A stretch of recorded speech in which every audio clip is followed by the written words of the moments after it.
Carlos Grace era um filósofo espiritualista, quer dizer, era um homem, compreendeu, do pensar. O Hélio era mais sanguíneo. O Carlos Grace era mais cortical, compreendeu? O Carlos Grace tinha um pré-frontal, compreendeu? Cerebral, segundo os neurocientistas, compreendeu? Que sabia lidar, compreendeu? Com as amígdalas, com as suas fontes, vamos dizer assim, de alerta da emocionalidade para o cérebro. Então, as cargas emocionais que o Carlos tinha, ele abrandava com seus pensamentos, porque ele era um homem espiritual, ele era um homem que não era de briga, mas era um guerreiro. Então, na família Grace, o que eu aprendi? O jiu-jitsu com consequências educativas. E também aprendi uma coisa muito importante: a importância do respeito ao outro e da ética na sua relação com o mundo. É, quando meu pai era com 20, quando ele tinha 20 anos de idade, eu só escutei falar, né? Das qualidades dele, tudo, né? Mas eu conheci ele já mais experiente, né? Ele jamais, né? Eu vou falar do que eu vi, né? Do que realmente eu pude presenciar, né? Que eu peguei ele realmente numa fase muito evoluída, né? Muito espiritualizada e um ser humano fora do normal. Ele era uma pessoa muito assim, ele sempre falava assim para a gente: quando, se você não puder falar bem de uma pessoa, pelo menos não fale mal, ou então não fala nada.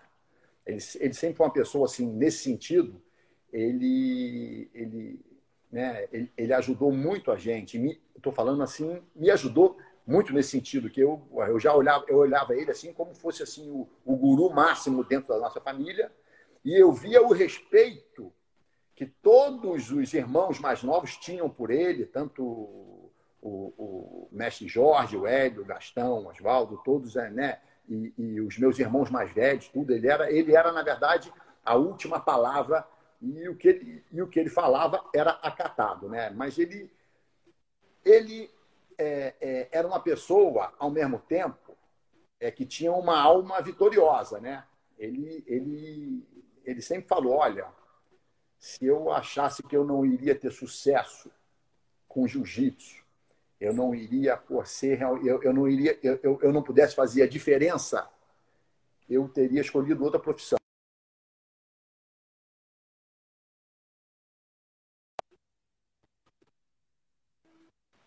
Vencer ou vencer, entendeu? Ele passava muito isso para a gente, né? Esse lado competitivo de procurar fazer o melhor e se preparar para o melhor.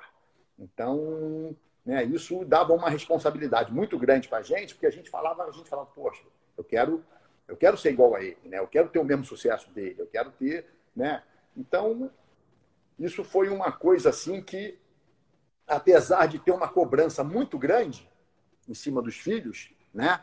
Era uma pressão muito grande da gente querer se preparar para ser um vitorioso dentro, né, desse mundo que você sabe que não é fácil, né? Que luta é luta e a gente acaba, né? Nem sempre a gente ganha. Tem vezes que a gente empata, tem vezes que a gente pode perder e aquele que perdeu um combate, por exemplo, ele não é pior do que o outro. Às vezes o outro está num nível um pouquinho na frente, ou está mais preparado, ou às vezes tem certas, né, qualidades que você ainda não chegou naquele ponto. Isso aí eu não desmereço.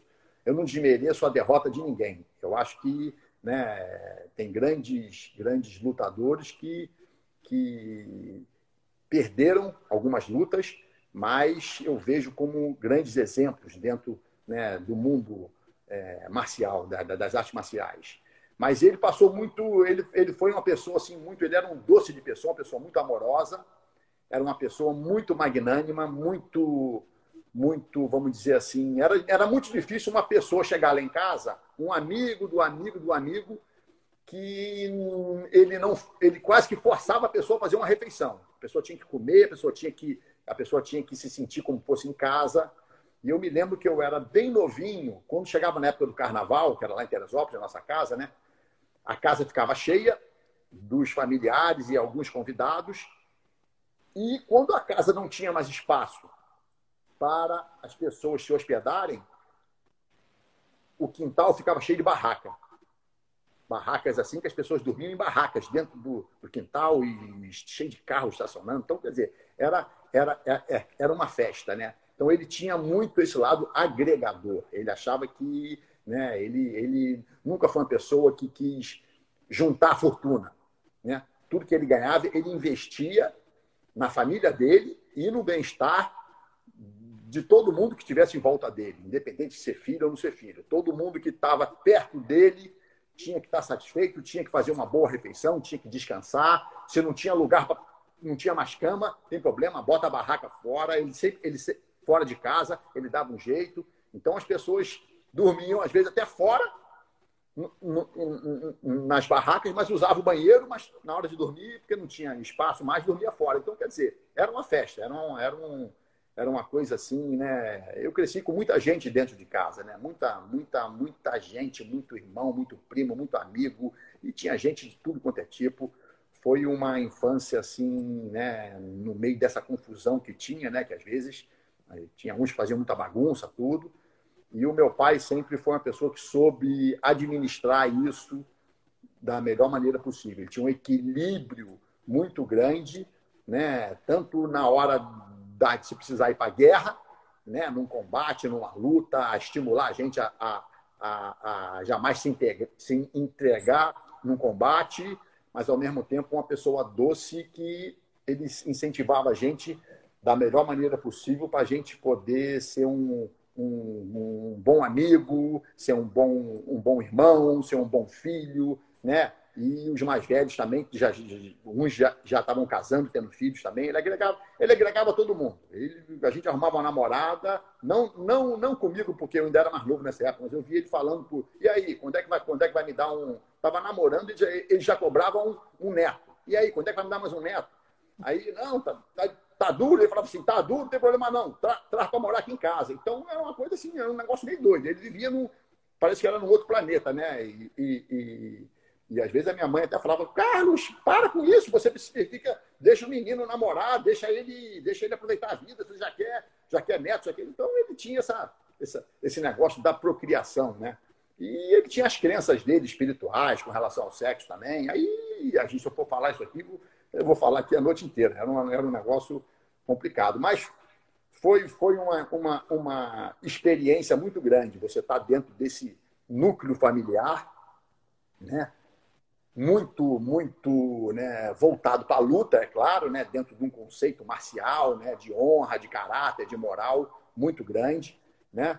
E, ao mesmo tempo, né, ter que viver, né, ter que ir para a escola, ter que né, brincar, ter que jogar futebol. A gente tinha cavalos lá em casa também. Então, o que acontece? Né? Era pique-pega, pique-esconde, era o dia inteiro brincadeira. Né? Vai para a escola, voltou, acabou. Era só brincadeira e a criançada brincava até na hora de dormir.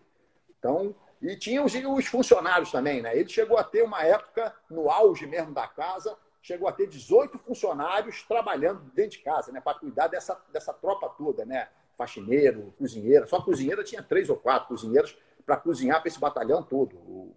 O almoço era três sinos, né?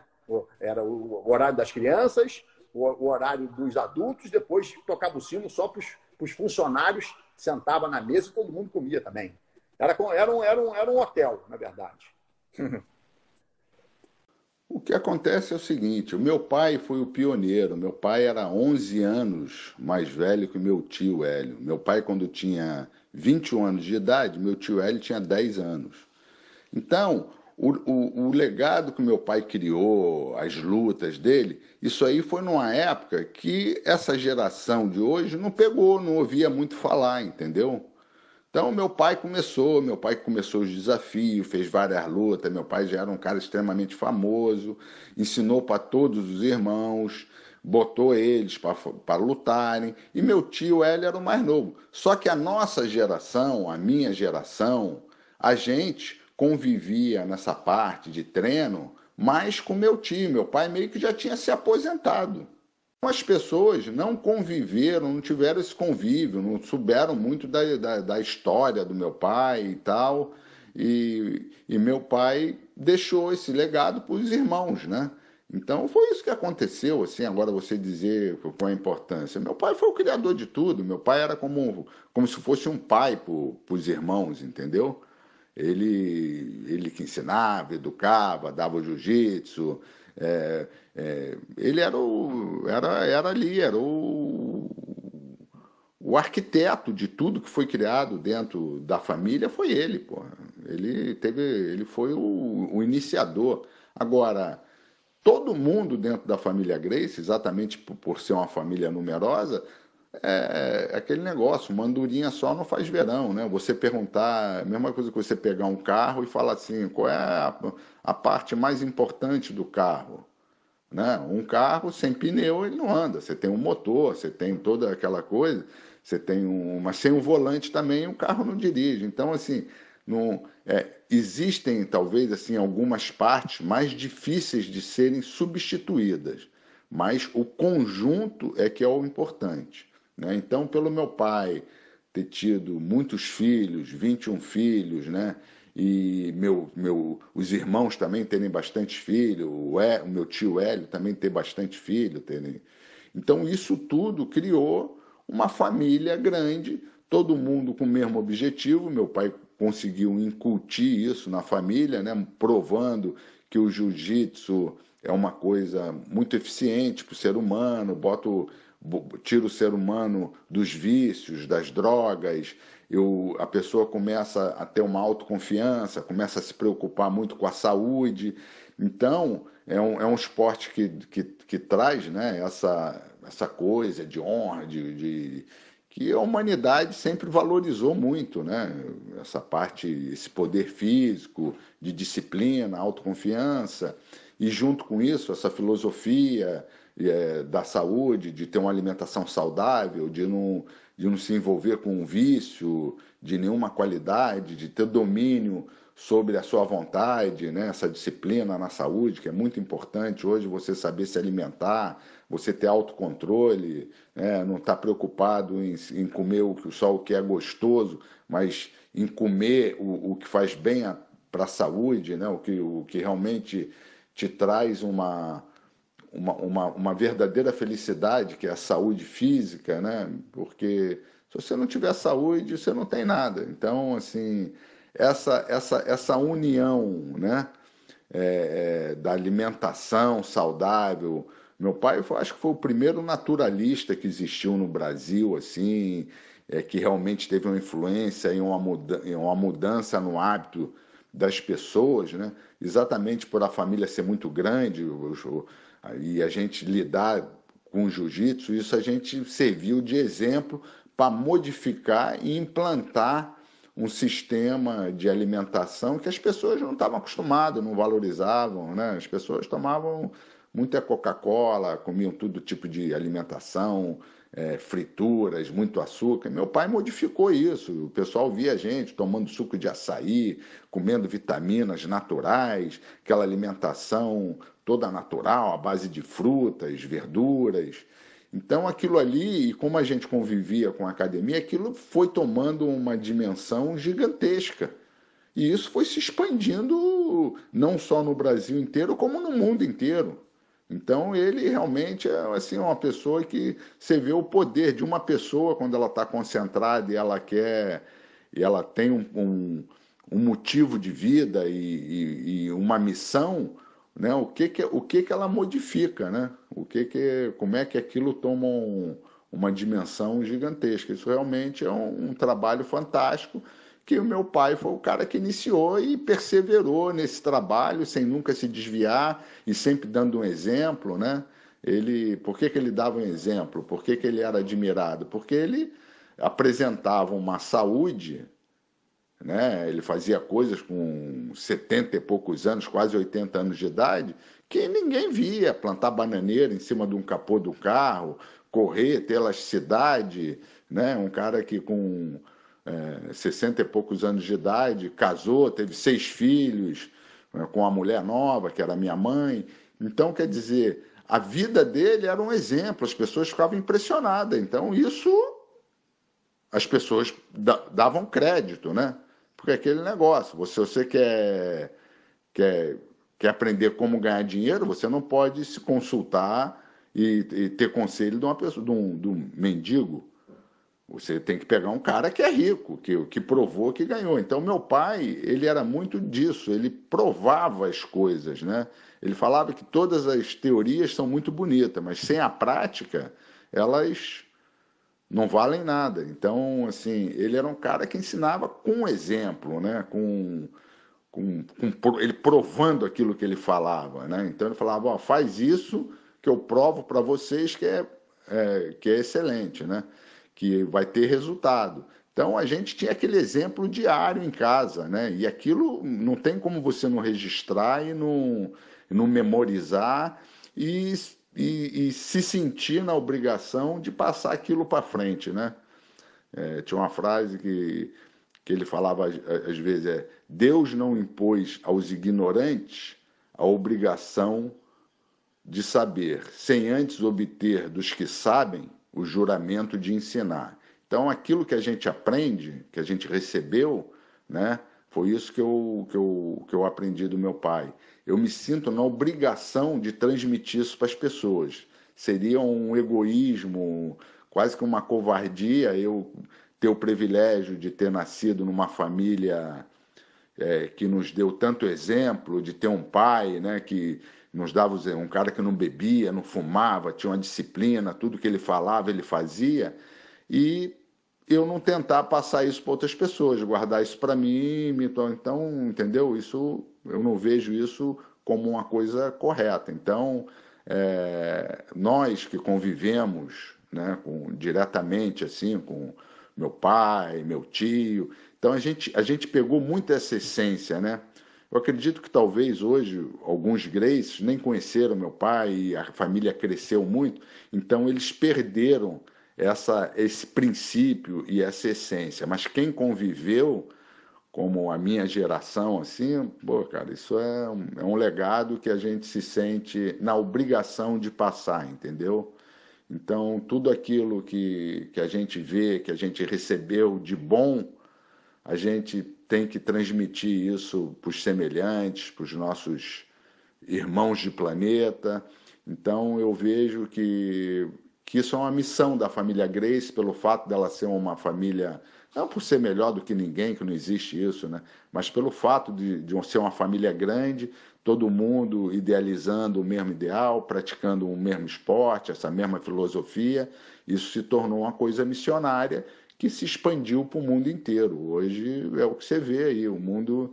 Então a gente tem que manter isso aceso, entendeu? E tentar se aperfeiçoar cada vez mais. Então, meu pai, o que ele deixou para a gente, assim, para a família inteira, de mais importante, foi esse exemplo, essa honestidade, essa bondade de querer fazer o bem para o ser humano, entendeu? E isso é um princípio que a gente tem de seguir o caminho do bem, o caminho do que é certo, né? Ele sempre falava, o bem tem uma força indestrutível.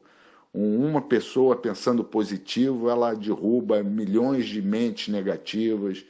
Então, assim, é isso, assim, da gente ser um verdadeiro mocinho, né? Ser o cara do bem, um cara que está praticando bem, um cara que está ajudando o mais fraco, né?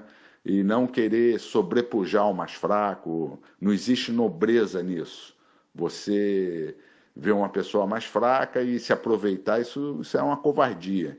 Então, meu pai nos dava esse ensinamento de nunca falar, nunca mentir, né? Falava, o pior defeito que um ser humano pode ter é mentira. Então, cara, a gente recebeu muito essa doutrina de ser do bem. Então, com aquilo, a gente está sempre lutando para se melhorar nesse sentido, entendeu? Porque aquele peso vem. Quando você se desvia disso, quando você não busca esse caminho, a gente sofre essa consequência, porque a gente teve essa doutrinação direta que muitas pessoas, muitas crianças, muitos jovens não tiveram o privilégio de ter no lar, né, uma pessoa, um sábio como meu pai, um cara que você sentia uma firmeza naquilo que ele falava tremenda. Então, assim, a gente é muito grato, assim, é um privilégio, né? Eu agradeço muito a Deus por ter nascido numa família, que eu pudesse ter um mestre como meu pai, entendeu? Então, isso realmente eu me considero assim, um abençoado, né? Por ter podido conviver e ter tido essa participação, né? Ter nascido dentro da família Gracie. E, ao mesmo tempo, isso me traz muita responsabilidade no sentido de também tentar ser um exemplo para os meus alunos, para os meus filhos, e ser um exemplo como, né, Então, isso é uma luta que a gente vai se aprimorando. Eu, quando tinha 20 anos de idade, eu era uma pessoa. Eu pensava de uma maneira. Hoje, com a idade que eu tenho, com 60 anos, eu penso de outra. Porque eu evoluí, eu aprendi, né? Às vezes a vida é um processo de evolução. Você está sempre indo, você está sempre evoluindo, você está sempre se melhorando como ser humano, né? Então, quanto mais rápido você se dedica, quanto mais rápido você vê as coisas realmente que fazem sentido na vida, que realmente podem te ajudar, podem te melhorar, que você sai um pouco dessa ilusão de achar que o caminho fácil é o melhor caminho. Não, é o caminho do bem, né? É você ganhar dinheiro, tudo que você fizer, você pensar se aquilo está tendo um efeito positivo nos seus semelhantes, se você não está prejudicando ninguém, se você não está fazendo mal a ninguém. É muito legal você ganhar dinheiro, você enriquecer, mas sem prejudicar os outros, né? Então, assim, eu tenho meus princípios que eu aprendi. Eu não jamais, por exemplo, montaria uma loja de sorvete, mesmo que eu ganhasse dinheiro com isso, porque eu aprendi que, açúcar faz mal para a pessoa. Né? Então, como é que eu vou ganhar dinheiro influenciando as pessoas para comer doce? Nada contra quem tem uma loja de sorvete, mas eu, particularmente, isso tornou um princípio. Eu sei que aquilo, eu tenho consciência que aquilo faz mal. Então, para mim, influenciar os outros por uma coisa que eu não acredito, eu estaria indo contra os meus princípios morais, os meus princípios internos. Então, isso me faria mal, entendeu? Então... Não, o meu pai sempre falava muito. Na verdade, eu vi ele de kimono, sim, mas vi poucas vezes em reuniões de família. Às vezes tinha que tirar umas fotos e tal, aí ele estava de kimono. Mas na academia eu não me lembro de ter visto ele de kimono. O meu pai era o mais presente. Talvez por eu estar com ele e o lado dele, talvez eu tenha tido mais acesso a isso, né? Mas o velho Carlos era uma pessoa com uma personalidade muito forte também. O meu pai costumava dizer o que ele falava, ele fazia. Entendeu? Teve uma situação uma vez, cara, que eles foram para Abrolhos, para uma viagem de barco, e um cara parece que tentou se suicidar. Tentou se suicidar. E os marinheiros mandaram um bote para resgatar o cara. Só que esse lugar tem muito tubarão. E nem os marinheiros queriam botar a mão na água. E ficou o pessoal no convés do navio olhando, e o meu tio virou pro meu pai e falou: acho que tu devia ir lá salvar o cara.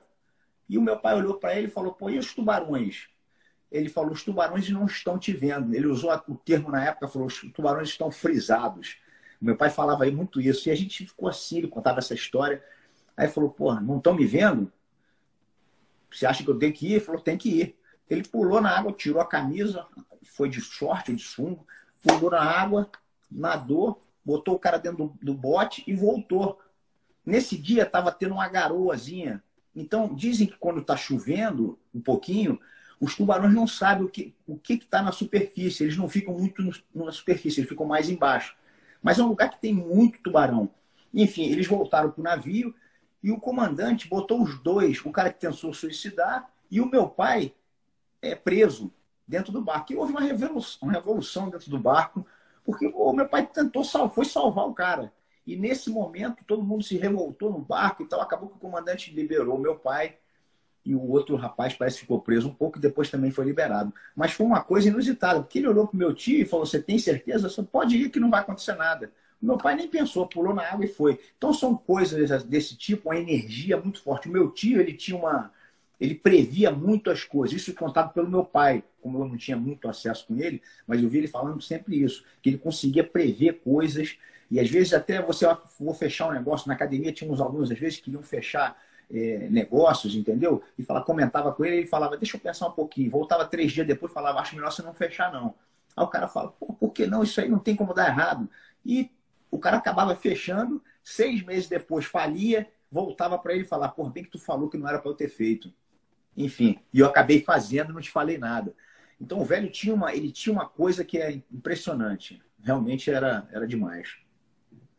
A convivência que você teve com o mestre Carlos, né? Fala como é que era ele como pessoa, como é que eram as conversas que você tinha, se era mais, as conversas eram mais parte espiritual. Fala um pouco pra gente da convivência que você teve com o grande mestre Carlos Grace. O professor Carlos, ele morava no edifício Camões, ali na Figueiredo Magalhães, onde a galera se reunia. Então, ali na Figueiredo Magalhães, saía direto na praia, esquina de Domingos Ferreira, era a turma do Camões ali, onde todos os Grace frequentavam. Helson, o Rickson, o Carlinhos, o Crowley, o William. E nós nos encontrávamos ali, ele tinha uma turma grande, nós tínhamos um time de futebol de areia, o Juventus, o Peixotinho também frequentava ali, o Marcinho, a galera toda ali, muitos amigos. E o professor Carlos morava naquele prédio. Então ele era uma figura acessível. Ele tinha uma caminhonete que trazia as frutas de Teresópolis, ficava estacionada ali, a gente sentava em cima da caminhonete, batucava ali, se reunia. E ele é um cara calmíssimo, extremamente dócil, conversava com aquela fala mansa e tal. E quando a gente conversava muito com ele ali na praia, ali no Arataca, era uma loja que vendia açaí, ele frequentava muito ali o Arataca também. E eu conversava muito com ele, eu gostava de fazer perguntas para ele. O Reis também, o professor Reis, também frequentava ali. O Reis era um professor muito naturalista e aconselhava a gente as alimentações que tinha que fazer, suco de melancia, mamão, requeijão, aquelas coisas todas, né? Que é compatível com a dieta Grace. Quando eu tive a oportunidade de começar a frequentar a casa lá em Teresópolis, eu tive muitas conversas com ele sobre alimentação, sobre como se deve proceder um ciclo para treinamento, para campeonato, o que se deve comer, o que não se deve. Ele já estava meio afastado do jiu-jitsu. O Hélio Grace estava tomando conta da parte do jiu-jitsu da família. Aí ele em Teresópolis estava, os rolamentos lá, estava sempre de short, sem camisa. Pô, tinha uma elasticidade fantástica, levava a perna aqui atrás da cabeça e fazia alguns movimentos. Eu tive a oportunidade de ver e fazer movimentos, fazer movimentação de guarda, de queda, ele gostava muito de queda. E foi uma oportunidade fantástica. E depois que eu tive esse problema, que ele me assistiu, né? Indicando as ervas, eu tive um estreitamento com ele muito grande. E ele me falou muito da parte espiritual, que ele sentia as vibrações em volta dele, ele tinha insights espirituais, e escolhia determinadas ervas para as pessoas. Meu pai teve também problema dos rins, foi tratado por ele, com as ervas. Depois que eu me curei, eu levei meu pai para ser paciente dele. Então, foi um relacionamento assim, muito estreito, que eu pude sentir, nem ver.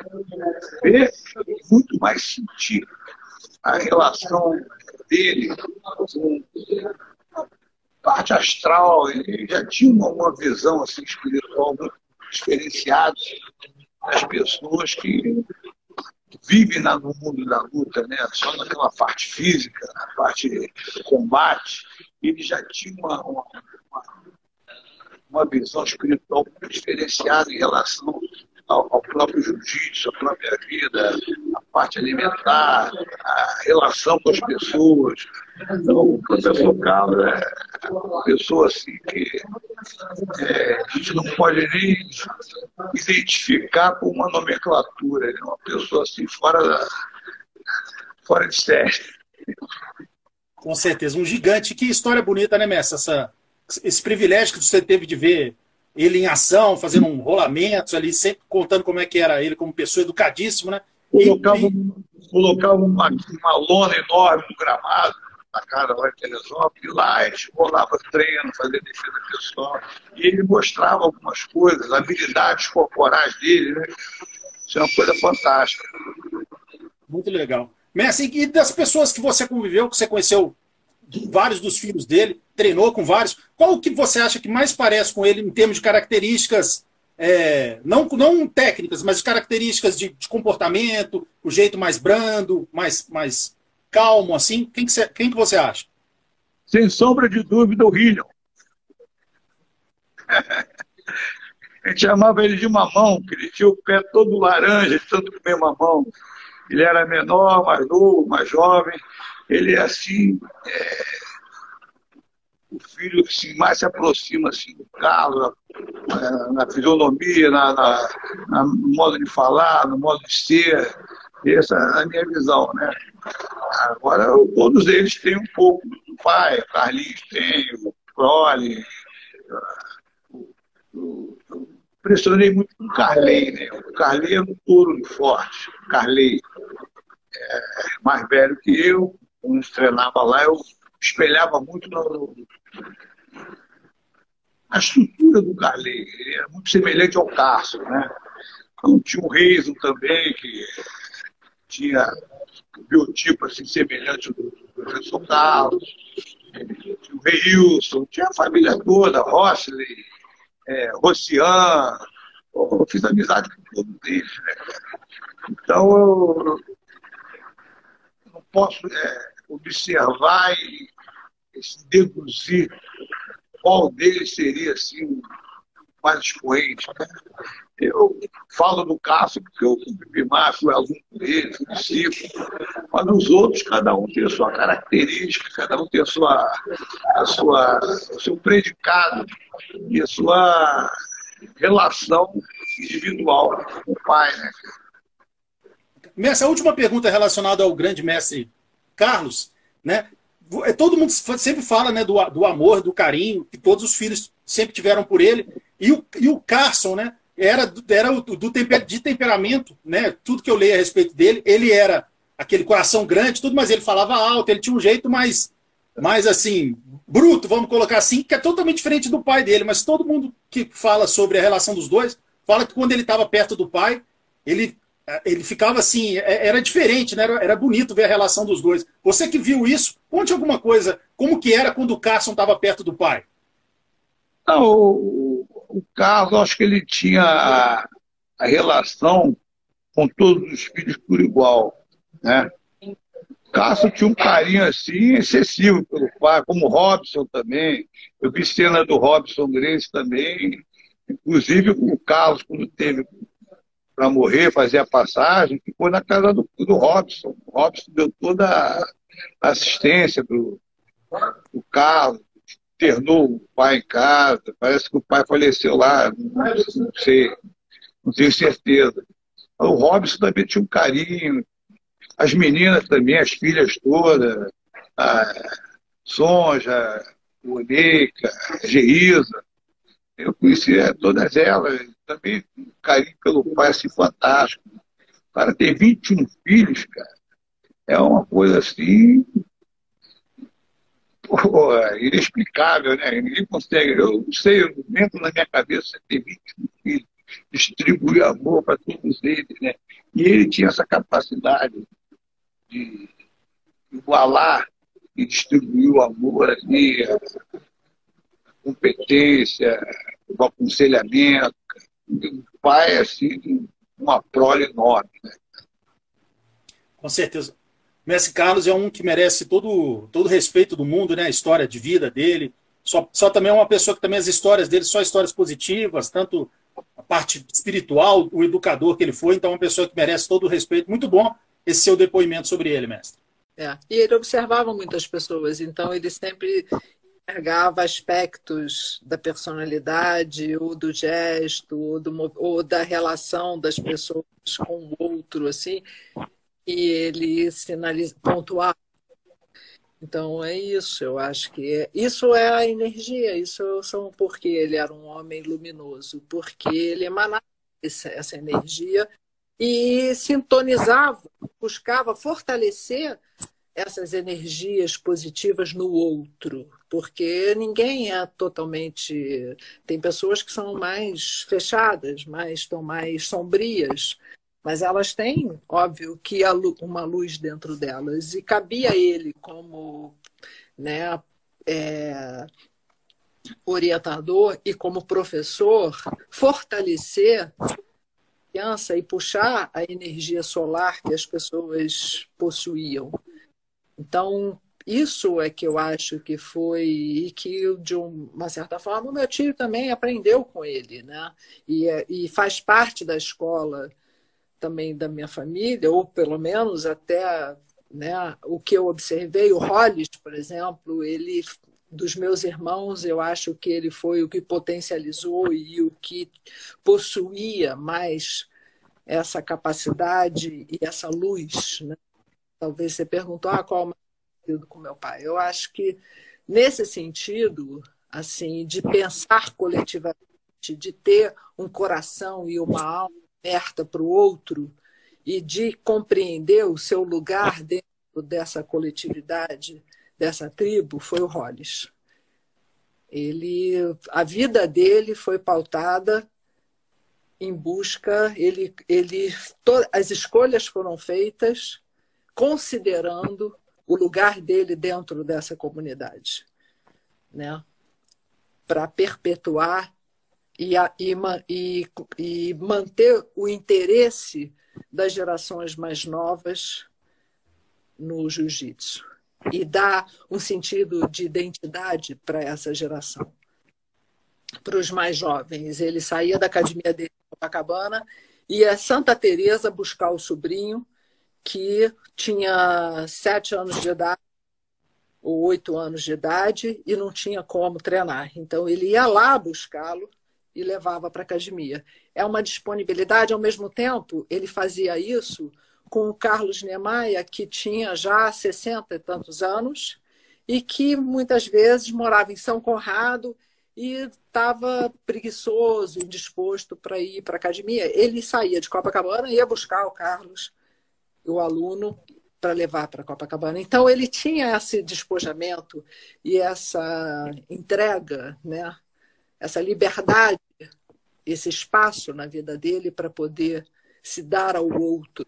Entende? Então, isso é muito bonito. Isso são valores assim que a gente tem que ficar lembrando. E essas pessoas, elas têm que serem lembradas porque são referências humanas, né?